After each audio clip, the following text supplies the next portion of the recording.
የበርበሬዋ ምድር በሚል የምትታወቀው ሀላባ ቁሊቶ ዛሬም እንደ ትላንቱም በመልካም ዝናዋ ጉዞዋን ቀጥላለች።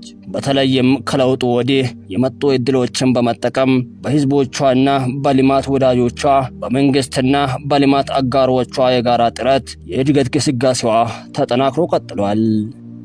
በሀላባ ቁሊቶ ከለውጡ ጀምሮ በርካታ የፖለቲካ እና የኢኮኖሚ የማህበራዊ ስራዎች ተሰርተዋል።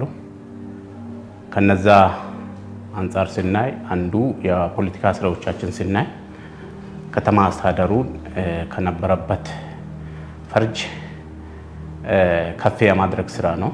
ከተማ አስተዳደሩ እንግዲህ ፈርጅ 2 ላይ እንዲገባ ተደርጓል። አሁን ባለንበት ከፈርጅ 2ም አልፎ ወደ ፈርጅ 1 ደረጃ መጥተዋል። ወደ ፈርጅ 1 ደረጃም ሲመጣ ብዙ ጠቀሜታዎች አሉ። ከተሞች ከከተሞች ጋር እንዲወዳደሩ ለማድረግ ለከተሞች የሚደረጉ ድጋፎች እኩል እንዲታዩ ለማድረግ ፈርጅ ደረጃ የማሻሻል የፈርጅ ለውጥ እንዲኖር የማድረግ ስራ ለከተማው ትልቅ ጠቀሜታ ስላለው አንዱ እሱ ነው።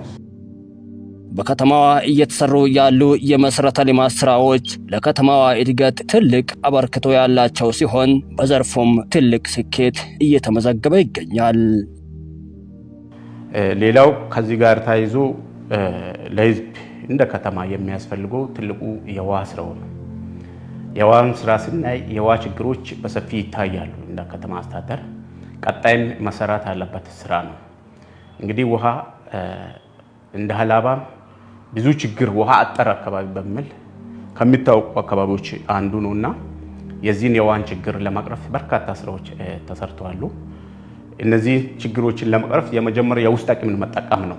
የነበሩ ውሃ ተቋማትን ጤንነታቸውን የመጠበቅ እነሱን የማስፋፋትና ያሉ ችግሮችን የማፍታት የመጀመሪያ ስራ ተደርጎ እየተሰራ ነው። ዙሪያ ላይ ያሉ ውሃዎች አሉ። ከጋለቶ ወደ ከተማ ማቅረብ፣ ከጮሮቆ ከአንደኛ ጮሮቆ ወደ ከተማ ማቅረብ፣ ከጫምቡላ ወደ ከተማ የማቅረብ የውሃ ኃይሉ እንዲጨምር ማድረግ ከለውጡ በፊት 2800 ደንበኛ ከነበረበት አሁን ወደ 8000 ደንበኛ እንዲኖር የተደረገበትና ከዚህ ጋር ተያይዞ ተጨማሪ ጉድጓዶች እንደሚያስፈልጉ ታሳቢ ተደርጎ ከሚመለከታቸው አካላት በጋራ ሆኖ የጥናት ዝግጅት ስራዎች ተጠናቆ የጥናት ዶክመንቱም መተላለፍ ወዳለበት አካል እንዲተላለፍ ተደርጎ ክትትል እየተደረገ እንደሆነ ለማንሳት ነው። ሌላው ከውስጥ አቅም ሌላኛው ተጨማሪ ጉድጓድ ስንቆፍር እንግዲህ የሚመለከታቸው አካላት ወደዚህ መጥቶ እንዲሳተፉ የማድረግ ነው። ውሃ አገልግሎቱ በራሳቸው የጀመራቸው የቁፋሮ ስራዎች አሉ። ተጨማሪ ደግሞ ዞን ከክልል ጋር በመናበብ አንድ ጉድጓድ ተጨማሪ ለተለያየ አገልግሎት ሊውል የሚችል ጉድጓድ እየቆፈረ ነው። ያው ሲጠናቀቅ ቁፈሮ ሲያልቅ የተሻለ አገልግሎት ወይም የውሃ አቅሙ ሊጨምር ስለሚችል እሱ ላይ ሰፋ ተደርጎ ቀጣይም የሚሰራ ስራ ነው። አሁን ካለንበት አንጻር አሁን ያለውን ህዝብ አሁን ያለው የከተማ ፍላጎት ስናይ ውሃ ላይ በጣም በትኩረት ማስራት ስለሚጠይቅ ሰፋ ተደርጎ ቀጣይ ባሉን ጊዜያት የምንሰራ ነው ሊሆን የሚችለው።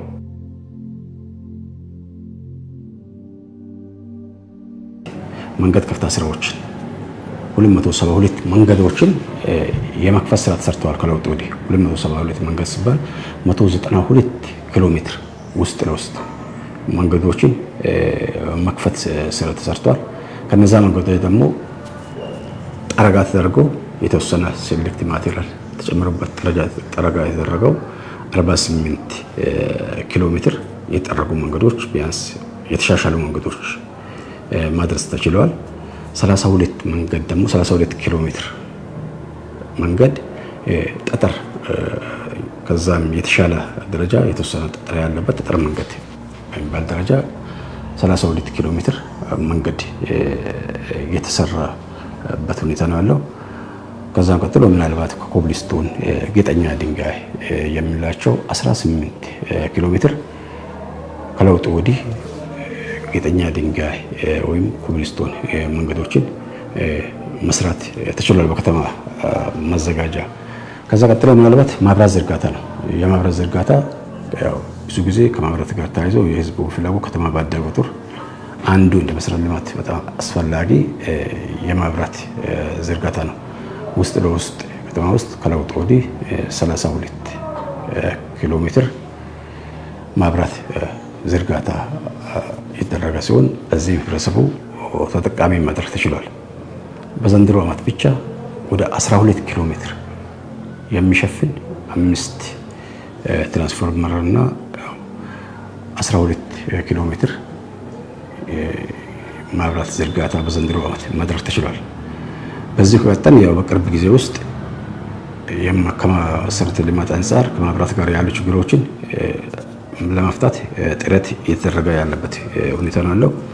ዘንድሮ ዓመት 1.2 ኪሎ ሜትር ኮሪደር ልማት ስራ ተጀምሮ ወደ 90% በላይ ተጠናቋል። በዚህም ያው ሙሉ ኮሪደር የሚያስፈልጋቸው ነገሮችን የሳር ንጣፍ፣ ወክዌይን፣ እግረኛ መንገድ ወክዌይ የምንላቸው የሳይክል መንገድ አለ፣ ስፓልት፣ ድሬኔጅ፣ ስፓልት ማስፋት ስራ ይሰራል። እነዚህ ነገሮችን በአጠቃላይ የያዘ 1.2 ኪሎ ሜትር ተጀምሮ ከ90% በላይ ማጠናቀቅ ተችሏል። ከዛ ውጭ ደግሞ 2.5 ኪሎ ሜትር በአዲስ መልክ ተጀምሯል። በአጠቃላይ 3.7 ኪሎ ሜትር ኮሪደር ስራን ያው እንደ ቁሊቶ ከተማ አስተዳደር ያው መስራት ተጀምረዋል።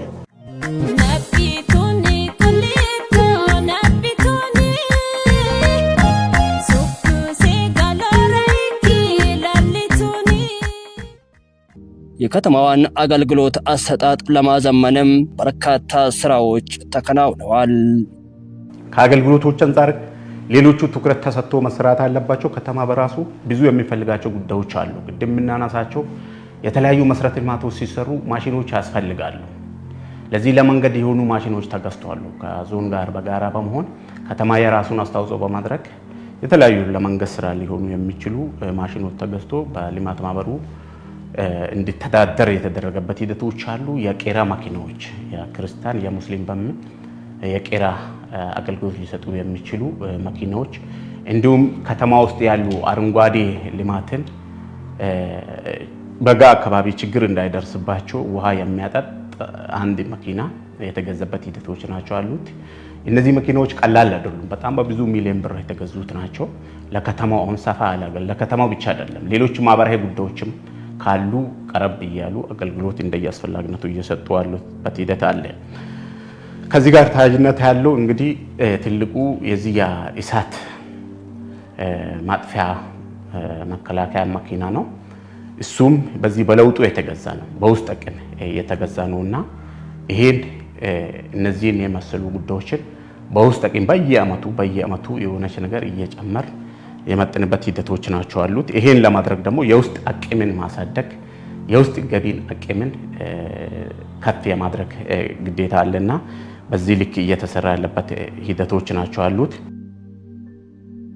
የከተማዋን የገቢ አቅም ለማሳደግ በተሰራው ስራም ከተማዋ በራሷ የገቢ አቅም ማስተዳደር እንድትችል ለማድረግ በተሰራው ጠንካራ ስራም ውጤቶች እየመጡ ናቸው።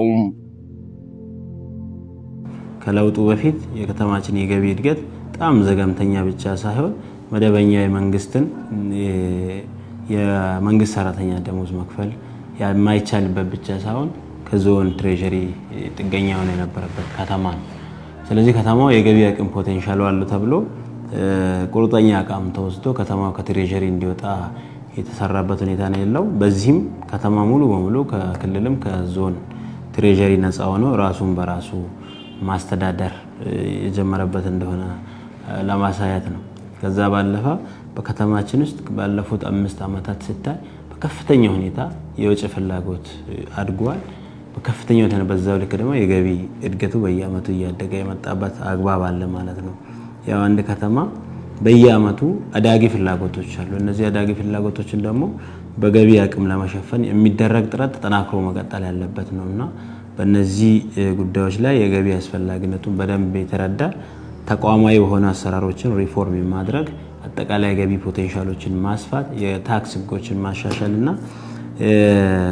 ከተማው የምታመነጨውን ገቢ ደግሞ አሟጦ መሰብሰብ አንድ የትኩረት አቅጣጫ ተደርጎ ወደ ተግባር ተገብቷል ማለት ነው። ገቢ መሰብሰብ ብቻ ሳይሆን የተሰበሰበውን ገቢ ደግሞ በአግባቡ ለታለመለት ዓላማ ማዋል እና ደግሞ የህዝቡን ፍላጎት ደረጃ በደረጃ እየመለሱ መሄድ አስፈላጊ ስለነበረ ይሄ የጋራ አቋም ተይዞ ወደ ተግባር ተገብቷል ማለት ነው። ከገቢ አሰባሰብ ሂደቱ እድገቱን ዝም ብለን አጭር ነገር ለማንሳት ብንችል ለምሳሌ በ2013 የከተማችን ጥቅል የገቢ እቅዳችን 103 ሚሊዮን አካባቢ ነው የነበረው ማለት ነው። ስለዚህ በ2019 እንደ ከተማችን ያቀድነው አጠቃላይ የገቢ እድገቱ ሲታይ ከ1 ቢሊዮን 11 ሚሊዮን ብር በላይ ነው ያቀድነው ማለት ነው። የገቢ እድገቱ በየአመቱ በፐርሰንት እንኳን ስናይ ከ51 እስከ 48% እድገት ያለበት ነው ማለት ነው። ይሄ አጠቃላይ የከተማ የወጪ ፍላጎቱ ቢሰላ ከዚህ በላይ ማደግ ወይም ደግሞ ከዚህ በላይ መሆን ቢችልም የገቢ እድገቱ ደግሞ በቁጥር ደረጃ ብቻ ሳይሆን በአፈጻጸም ደረጃ በየአመቱ እያደገ ያለበት አግባብ ነው ያለው ማለት ነው። ከተማችን በጥቅሉ ወደ ከ2000 በላይ ሰራተኛ አለን። ከ300 አካባቢ አመራር አለን። ስለዚህ ይሄ ሁሉ ደግሞ ደሞዝ የሚከፈለው ከከተማ ነው። በወር ቢያንስ ከ28 ሚሊዮን ብር በላይ ደሞዝ የሚከፈልበት ከተማ ነው። ስለዚህ በወር ይሄን 28 ሚሊዮን ከከተማ ከምታመነጨው ገቢ በአግባቡ ሰብስቦ የከተማውን የሰራተኛውን ደሞዝ መክፈል ብቻ ሳይሆን ሌሎች የልማት ስራዎች ነው እየሰራን የመጣንበት ሁኔታ እንዳለ ለማንሳት ነው። በየአመቱ የመጣው ፕሮግረስም ምንጩ ያው ከተማ ያለውን ገቢ በአግባቡ አቅምን አሟጦ በመሰብሰብ ላይ የገቢ እድገቱን መሰረት ብቻ ሳይሆን ጎን ለጎን ደግሞ የከተማውን የእድገት እና የህዝቦቿን ፍላጎትም ታሳቢ ባረጋ መልኩ ገቢውን ለማሳደግ በጣም ጥረት የተሰራበት ነው። ከዛ ባለፈ በ2018 ለከተማችን ወደ 668 ሚሊዮን ብር ነው ያቀድነው። በቁጥር ደረጃ በጣም ከፍ ያለ የተለጠቀ እቅድ ተብሎ ወደ ተግባር የተገባበት አመት ነው። የ18 አመት እቅዱን ለማሳካት ገና ከጅምሩ ጀምሮ የተሰራው ቅንጅት ሁሉም አመራር የገቢን ስራ ከክልሉ ርዕሰ መስተዳድር ጀምሮ የዞን አስተዳዳሪ፣ ከንቲባው፣ ሁሉም የከተማ አመራር የገቢን ስራ ዊዝን መንዝ ያከፋፈለ በየጊዜው በተሰራው ስራ ከተማችን በጣም ራዲካል የሆነ ቼንጅ ነው የመጣው ማለት ነው። የሐላባ ቁሊቶ ከተማ ከቅርብ ጊዜያት ወዲህ ከፍተኛ የኢንቨስትመንት መነቃቃት በመፈጠሩም በከተማዋ በርካታ የኢንቨስትመንት ስራዎች እየተሰሩም ይገኛሉ። ኢንቨስትመንትን የመሳብ ስራ ነው ከተማው ትልቁ። ከ300 ሄክታር በላይ በለውጡ የኢንቨስትመንት መሬቶች ተዘጋጅተዋል። እነዛ ለተለያየ አገልግሎት እንዲውሉ ተደርገዋል። አንደኛ ለማኑፋክቸሪንግ ለተለያዩ አገልግሎት ሊውሉ የሚችሉ ተግባራት እንዲውሉ ተደርጓል። ለስራ ዕድል ፈጠራ ለተለያዩ ሚክስድ ለሆኑ ጉዳዮችም ለተለያዩ ሆቴሎች የተለያዩ ነገሮች እንዲሰሩ ምቹ ሁኔታ ለመፍጠር ተችሏል። ይሄ ከተማ ላይ መሰረታዊ የሆነ ጉዳይ ነው። የዚህ የኢንቨስትመንት ስራዎች ላይ ጠንከር ብሎ ማስራትን ይጠይቃል። ከተማው ቋሚ የሆነ እድገት እንዲኖረው ቋሚ የሆነ ገቢ እንዲኖረው ለማድረግ ከተፈለገ በኢንቨስትመንት ላይ ያሉ ስራዎችን ጠንከር አድርጎ የማስራት እንደ አንድ ከተማ አስተዳደር የሚጠበቁ ጉዳዮች ናቸው። በዚህ መነሻ እስካሁን ባሉ የተጀመሩ ነገሮች አሉ። ነገር ግን ቀጣይ በተቻለን መጠን ቀጣይ ጠንከር አድርጎ ማስራት ከሚጠበቁብን ስራዎች አንዱ ይሄ ዘርፍ ነውና እነሱን አሁን ባለንበት እንደ ከተማ አስተዳደር ከ300 ሄክታር በላይ ለኢንቨስትመንት ዝግጁ አድርገናል። ከ300 ሄክታር ተጨማሪ ዝግጁ አድርገናል። በዚህ ዘርፍ ላይ በተለይ በኢንዱስትሪ ዘርፍ መሰማራት የሚችሉ ከስራ አጡ ጋር ታይዞ ከወጣቱ ጋር ታይዞ እንደ ሀገርም እየተሰራ ያለው ስራ ስለሆነ እሱንም ጭምር ለመሳብ ዝግጅት ተደርጓል። ቀጣይ ወደ ተግባር የሚገባበት ሂደቶች እንዳሉ ለማንሳት ነው። ጎን ለጎን ግን በዚህ ዘርፍ መሰማራት የሚፈልጉ አካላት ካሉ ከየትም ቢመጡ ከተማ አስተዳደሩ ተቀብሎ ለማስተናገድ ተቀብሎ ወደ ስራ ለማስገባት ተግባራዊነቱን ቶሎ ብሎ ወደ ትግበራ የሚገባው አካል የትኛውም ባለሀብት መጥቶ በዚህ መሳተፍ እንደሚችል ጥሪም ለማስተላለፍ ነው። እነዚህ ስራዎች ሲሰሩ ከተማ ውስጥ በርካታ የሆኑ የህንፃ ስራዎች አሉ። የተለያየ ደረጃ ያላቸው +1 +2 3 4 እስከ 6 ድረስ። ስለዚህ እነዚህ ግንባታዎች አንድም በሚደባ የተሰጠው አለ፣ ሌላው በግዢ በተለያየ መልክ ባለሀብቶች የተሰማሩበት ሂደቶች አሉ። እነዚህ ግንባታዎች ቶሎ ተጠናቆ ወደ ስራ እንዲገቡ የማድረግ ስራ ተሰርተዋል። አሁን ባለንበት ከ192 ህንፃዎች በላይ ከተማችን ውስጥ አሉ። ከዛ አንፃር ስናይ ወደ 130 አካባቢ ተጠናቆ በተለያየ መልክ ደረጃ ላይ ያሉት ተጠናቆ አገልግሎት መስጠት ተጀምሩበት፣ ወደ 50 አካባቢ ገና በመጠናቀቅ ላይ ያሉ በተለያየ ደረጃ ላይ ያሉት ናቸውና እነዚህ የቀሩትንም ቶሎ እንዲጠናቀቁ የማድረግ ስራ ሰርተን ለከተማው አገልግሎት ለከተማው እድገት ከፍተኛ ሚና ስላለው እሱ ላይ ጠንከር አድርገን የምንሄድና አሁን ባለንበት ግን የተሻሉ ጥሩ እንቅስቃሴዎች እንዳሉ እየተሰሩ እንደሆነ ለማንሳት ነው። ትላልቅ ፕሮጀክቶችን እያከናወነች የምትገኘው ሀላባ ቁሊቶም በህዝቡ ድጋፍና በውስጥ አቅሟ በርካታ ትላልቅ ልማቶችን እያከናወነችም ትገኛለች። ከተማውን ከተማ ከሌላው ከተማ ጋር ተወዳዳሪ ለማድረግ በሀገርም ደረጃ ኢኒሼቲቭ ተብሎ እየተሰራ ያለው የኮሊደር ስራዎቻችን ናቸው። እነዚህ ኮሊደር ስራ ከተማው በሚችለው መልኩ ወደ 1.2 ኪሎ ሜትር አምና ጀምሯል። እሱን የማጠናቀቅ ስራ እየሰራ ያለበት ሂደት አለ። እሱን ስናጠናቀቅ ሌሎች አጠቃላይ ወደ 20 ኪሎ ሜትር አካባቢ ላይ ነው የምንሰራውና እሱን በተቻለን መጠን በውስጥ አቅም እየተሰራ ነው። ከተያዘለት ጊዜ አንጻር ስናይ ቆይቷል። ሆኖም ግን በውስጥ አቅም እየተሰራ ስለሆነ ህዝቡን በማስተባበር እየተሰራ ስለሆነ እሱን በቅርብ ጊዜ ቀጣይ ባሉን ጊዜያት አጠናቀን ወደ አገልግሎት እንዲውል የማድረግ ስራ ይሰራል። እንደ ከተማ አስተዳደራችን 20 ኪሎ ሜትር ነው የኮሊደር የሚሰራው። 20 ኪሎ ሜትር ሙሉ በሙሉ ክፍት ማድረግ ተችሏል። ህብረተሰብን በማወያየት የጋራ መግባባትን በመፍጠር ክፍት ማድረግ ተችሏልና ከዚህ ጋር ተያይዞ የህዝብ አስተዋጽኦን ስናይ ከ200 ሚሊዮን ብር በላይ ህብረተሰቡ አስተዋጽኦ አድርጓል። ቀላል አይደለም። ይሄ በንብረትም በጉልበትም ከ200 ሚሊዮን ብር በላይ በዚህ በ20 ኪሎ ሜትር ቤቱን በማፍረስ የተለያዩ ነገሮችን በማድረግ መንግስት ምንም ካሳ ሳይሰጥ ክሊን የማድረግ ስራ ነፃ የማድረግ ስራ ተሰርቷልና እሱን መሰረት በማድረግ የተጀመሩ ስራዎች አሉ። አጠናክረን የምንቀጥለው ነው ሊሆን የሚችለው። በዚህኛው ዓመትም ስናይ ተጨማሪ እንግዲህ ትልቁ የመሶብ አገልግሎት ህዝቡ እንዳይጉላላ በዘመነ መልኩ አገልግሎት እንዲያገኝ ለማድረግ በሀገር ደረጃ እየተሰራ ያለው ስራ ነው። እሱን በሚመለከት 220 ሚሊዮን ብር አካባቢ የሚገመት ፕሮጀክት ነው እንደኛ ዞን። ይሄ በከተማ አስተዳደር ተሰርቶ አገልግሎት ማስጣት ጀምሯልና ይሄም በራስ አቅም እየተሰሩ ያሉ ስራዎች ናቸው። እነዚህ ነገሮችና ሌሎች ጉዳዮችን ከለውጡ በኋላ የመጡ የተለያዩ ከተማ ውስጥ ከተሰሩ መሰረተ ልማቶች አንፃርም ስናይ የድሬኔጅ ስራዎች አሉ። አካባቢያችን ለጎርፍ ተጠቂ ነውና የተለያዩ ከ70 ኪሎ ሜትር በላይ ድምራቸው ያለው የተለያዩ የድሬኔጅ ስራዎች የተሰሩበት ሂደቶች አሉ። እነዚህ ነገሮችን በየወቅቱ የማስተዳደሩ ብቻም ሳይሆን የማስፋት ስራም እየተሰራ የሚደበት ሂደት እንዳለ ለማንሳት ነው። እነዚህ ብቻም ሳይሆን በማህበራዊ የተለያዩ ስራዎች ጤና ተቋማት አካባቢ ላይ ጤና ጣቢያ የተሰራበት ሂደት አለ። ነባሩን ጤና ጣቢያዎች አካባቢ ላይ መሟላት ያለባቸው መሰራት ያለባቸው የደረጃ እድገት ማግኘት ያለባቸው ጉዳዮች እንዲያገኙ የተደረገበት፣ ትምህርት ቤት አካባቢን ትምህርት ቤቶችን የማስፋፋት የተለያዩ ማህበራዊ መሰረትን ሊያጠናክሩ የሚችሉ ስራዎች ተሰርተዋል።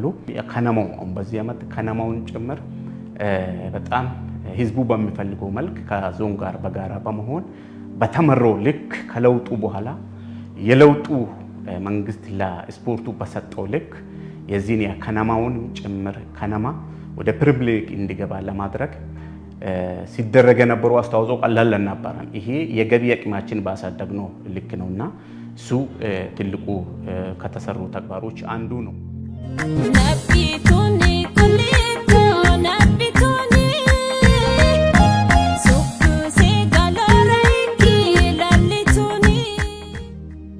ገቢን ለመሰወር የሚደረጉ ጥረቶችን ለማስቀረት ጠንካራ የኦዲት ስርዓት መዘርጋት ተችሏል ማለት ነው። በተለይ ከተማ ላይ በመደበኛ ገቢ አሰባሰብ ደረጃ ሀሌታዋ ገቢ አሰባሰብ በጣም ጠንካራ ያለ ምናልባትም በክልሉ የመጀመሪያ ከተማ ነው። ዴስክ ኦዲት እያንዳንዱ ግብር ከፋይ ግብሩን ካቀረበ በኋላ በራሱ ካሳወቀ በኋላ ከተማው ሊያጣ የሚገባውን ገቢ እንዳያጣ ጠንካራ ቲም ተዋቅሮ በየአመቱ በትልቅ ሚሊዮን ብር የሚጠራ ገንዘብ ነው ማስመለስ የምንችለው ማለት ነው። ዴስክ ኦዲት የሚባለው ግብር ከፋው ለመንግስት የሚገባውን ገንዘብ በተለያየ መንገድ አስቀርቶ ሲያመጣ እዛ ወዲያው መዝገቡ ተፈትሾ በጣም ዲሲፕሊንድ በሆነ መልኩ ባለሙያዎች በቲም ተዋቅረው የቀረበው መዝገብ ኦዲት አድርገው መንግስት ማግኘት ያለበትን ገንዘብ ወዲያው ማስመለስ የሚችሉበት አግባብ ተፈጥሯል ማለት ነው። ለምሳሌ 2018 ላይ ከደረጃ ሀሌታ ከ201 ግብር ከፋዎች ራሳቸው ካሳውቁት ተጨማሪ ከ34 ሚሊዮን ብር በላይ ነው በዴስክ ኦዲት ማስመለስ የቻልነው ማለት ነው። ጥቅሉ ሲታይ ባለፉት 2-3 አመታት እንኳን በትንሹ ብናይ ከ80 እስከ 94 ሚሊዮን ብር በላይ በዴስክ ኦዲት ብቻ ተመላሽ ማድረግ የቻልንበት አግባብ አለ። ይሄ ቀላል ገቢ አይደለም ማለት ነው። በቁጥር ደረጃ የአጠቃላይ የገቢ ስርዓቱ እየተገነባ የመጣበት መንገድ ከለውጡ በፊት ከነበረው ማኑዋል አሰራር በሙሉ ወጥቶ ሙሉ በሙሉ አሁን ገቢ አሰባሰብ ስርዓቱ የገቢ አስተዳደር ስርዓቱም ወደ ዲጂታል ሲስተም የማስገባት ስራ ኦልሞስት ኦል በጣም በተስፋ ሰጪ በሆነ መልኩ የሚገኝበት ሁኔታ አለ። ይሄ መንግስት በተለይ ደግሞ በ2030 እንደ ሀገርም ዲጂታል ኢትዮጵያ ለመፍጠር የተጣለውን ግብም ለማሳካት በገቢ ዘርፉ የተሰሩ ያሉ ስራዎች ቀላል አይደሉም። በየአመቱ የገቢ ቁጥር ብቻ ሳይሆን ተጨባጭ የሆነ ለውጥ በማዕከላዊ ክልል ብቻ ሳይሆን በሀገር አቀፍ ደረጃ ጥቂት ከተሞች ናቸው ከመንግስት ትሬጀሪ ወጥቶ ራሳቸውን በራሳቸው የሚያስተዳድሩት ማለት ይሄ ቀላል አይደለም፣ ትልቅ ለውጥ ነው ማለት ነው። እንግዲህ ከተማ ላይ የተሰራ ያለው ኮሪደር የመጀመሪያ ዙር ቢያንስ እስከ 60 ሚሊዮን ብር ይፈልጋል። ኦልሞስት ኦል ተጠናቋል። አሁን ሁለተኛ ፌዝ ጀምረናል። ከዚህ ከመዲና ሆቴል እስከ ስታዲየም ድረስ ያለው ወይም ደግሞ እስከ ፖስታ ቤት መታጠፊያ ድረስ ያለው ሁለተኛ ዙር ተጀምሯል ማለት ነው። ስለዚህ ይሄ ከየትኛውም አካል ሌላ ነገር አይደለም የመጣው። አሁን ዛሬ ላይ ይሄ ያለው የምናየው መሶብ በበጀት ያልተደገፈ ነው። አምና ኦልሞስት ኦል ከመጋቢት በኋላ የተጀመረ ስራ ነው። ይሄን የሚያክል ትልቅ ሆጅ የቀጣውን የትውልድ ዕጣ ፈንታ ሊወስን የሚችል ተቋም የተገነባው በገቢ ነው። ስለዚህ ቀላል ነገር አይደለም። በራስ አቅም የሚሰበሰብ ገቢ በየጊዜው በተሰራው ልክ ላይ እንደነዚህ አይነት ትውልድ የሚሻገሩ ትላልቅ ተቋማትን መፍጠር የቻልንበት አግባብ አለ።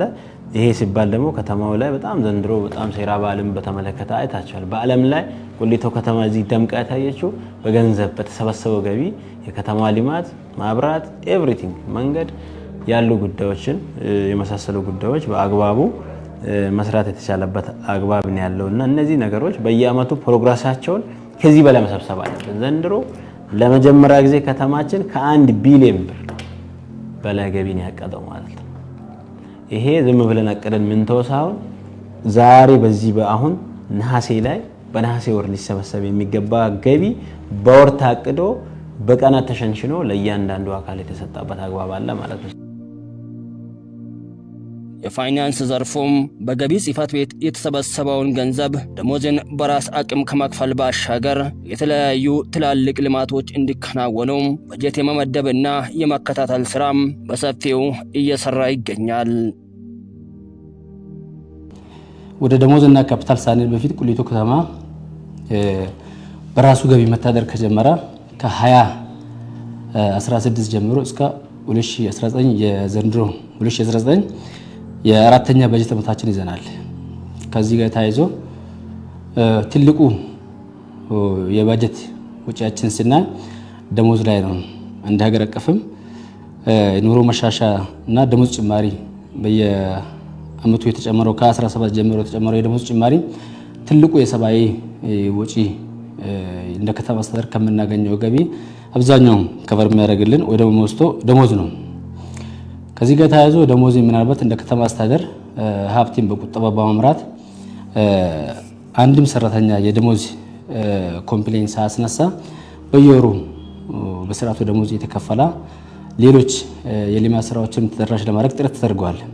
ከዚህ ጋር ተያይዞ ምናልባት ከዚህ በፊት የነበሩ ፕሮጀክቶች እንደ ዩአይዲፒ ከተማ ውስጥ የሚሰሩ የልማት ስራዎች ትልቁ የጀርባ አጥንት የነበረው ዩአይዲፒ ፕሮጀክት ነበረ። ከ2015 ጀምሮ ቆመዋል።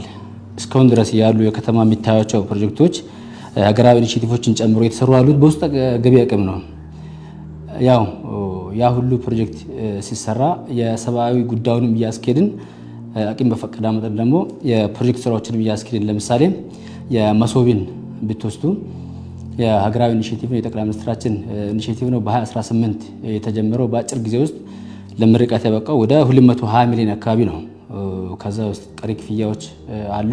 ከመሶብ ባሻገር ያው እንደምታውቁት የኮሪደር ስራ አምና የጀመርነው ነው። ዘንድሮ ወደ 22 ሚሊዮን አካባቢ ከፍለን በመሶብ መሀል ገብቶብን ከክፍያ ጋር ተያይዞ ሁሉ ነገር እንደምታውቁት በውስጥ ገቢም ስለምናስኬድ ከአቅም ጉዳይ ጋር ተያይዞ ባሰብነው ጊዜ ባሄድም የኮሪደር ስራ አንዱ ከሀገራዊ ኢኒሼቲቮች አንደኛው ፕሮጀክቱን እንደ ከተማ ከያዝናቸው ትልቅ ፕሮጀክቶች እሱም ያው በቅርቡ ተጠናቆ ለአገልግሎት ክፍት ይሆናል። የህዝብ ፋርማሲን አይታችሁት ከሆነ አዲሱ ስቴዲየም ግንባታ ዙሪያ ላይ የተገነባው የፓብሊክ ፋርማሲ ተከፍቶ መድኃኒት ገብቶ አገልግሎት እየሰጠ ነው። ወደ 4 ኪሎ ሜትር አካባቢ በ18 የኮብልስቶን መንገዶችን የቄንጠኛ ድንጋይ ንጣፍ ስራ ለማስራት ተሞክሯል። እነዚህ አብዛኛዎቹ መንገዶች አልቆ አገልግሎት ጀመሩ አሉ። ወደ 85 እና 90% የፊዚካል ስራቸው ደርሶ በቅርብ ቀን ተጠናቆ ለህዝብ አገልግሎት ክፍት የሚሆኑ መንገዶችን እያሰራን ያለበት ሁኔታ አለ። እነዚህ መንገዶችን ስናይ ልየታ ሲደረግም እንደ ከተማ አስተዳደር አንዳንዶቹ ለከተማችን ገጽታ የሆኑ አዲሱ መናኸሪያ አካባቢ አይታችሁ ከሆነ ብዙ አካባቢ ሰው የሚመላለስበት ነው፣ ጭቃ የሚያስቸግርበት አካባቢ ነው። ያን ትርጉም ተሰጥቶት በአጭር ጊዜ ውስጥ ተጀምሮ ያለቀ ሳይት ነው፣ ኮብልስቶን መንገድ ነው። ሌላኛው ረጅም ወደ 1 ኪሎ ሜትር የሚይዘው በኤስዲጂ እና በመዘጋጃ ባጀት በመተባበር እያለቀ ያለው ትልቁ ፕሮጀክታችን አንዱ እሱ ነው። ጭቃ ህዝቡ ሲሰቃይበት የነበረ መንገድ ነበረ። እሱንም ጨርሰን በቅርብ ቀን አልቆ ወደ ስራ ይገባል እና ሌሎች ወደ 4-5 ሳይቶች አካባቢ የተሰሩ ያሉ የኮብልስቶን መንገዶች አሉ።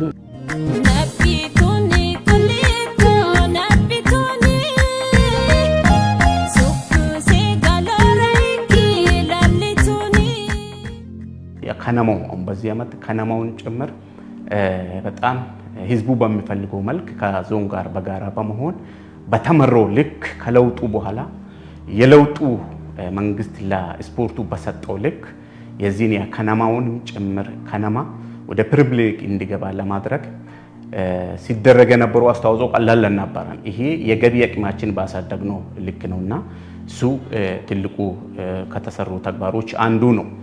ሌላው ሁላችንም እንደምናውቀው የሀላባ ትልቁ ፕሮጀክት ከለውጡ በኋላ ያው ዘመናዊ ስቴዲየማችን ነው። ይሄ ስቴዲየም ከአርሶ አደሩ ጀምሮ ከነጋዴው ጀምሮ ከመንግስት ሰራተኛው ጀምሮ ከዲያስፖራ ጀምሮ አስተዋጽኦ ያላደረጉ አካላትን እንደሌሉ እናውቃለን። ለዚህ መነሻ ሊሆን የሚችል እንቅስቃሴ ቀላል አልነበረም።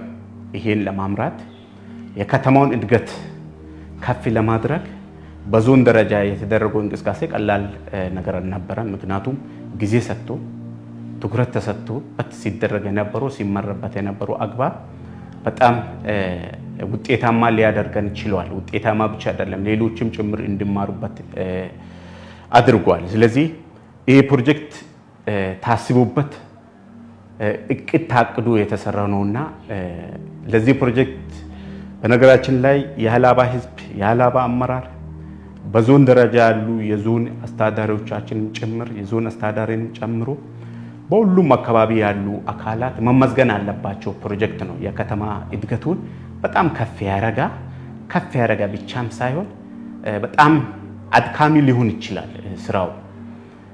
ህብረተሰብን ወደዚህ አምሮን ወደዚህ እንዲያደርግ ህብረተሰቡ ሰጥቶ የሆነ ነገር ማስራት እንደሚችል እንዲያስብ የማድረግ ማሰብ እንዲያደርግ ብቻ አይደለም፣ ያሰበውን ጉዳይ ወደ ተግባር እንዲቀይር ለማድረግ የተካሄደበት ሂደቶች ከወረዳዎች ከዞን አስተዳዳሪ የወረዳ አስተዳዳሪዎች አመራሮች አጠቃላይ ህዝቡ ሲያደርግ የነበረው ርብርብ ከመንግስት ሰራተኛውም ቀላል ነገር አልነበረም። ትልቅ ትምህርትን የሰጣ ትልቅ መነሳሳትን የሰጣ ትልቅ አንድነትን ያስመሰከራና አንድ ከሆንክ ብዙ ነገሮችን ማስራት እንዳላባ መደማመጥ ነበረ፣ መነጋገር ነበረ፣ መከባበር፣ መቻቻል ነበረ።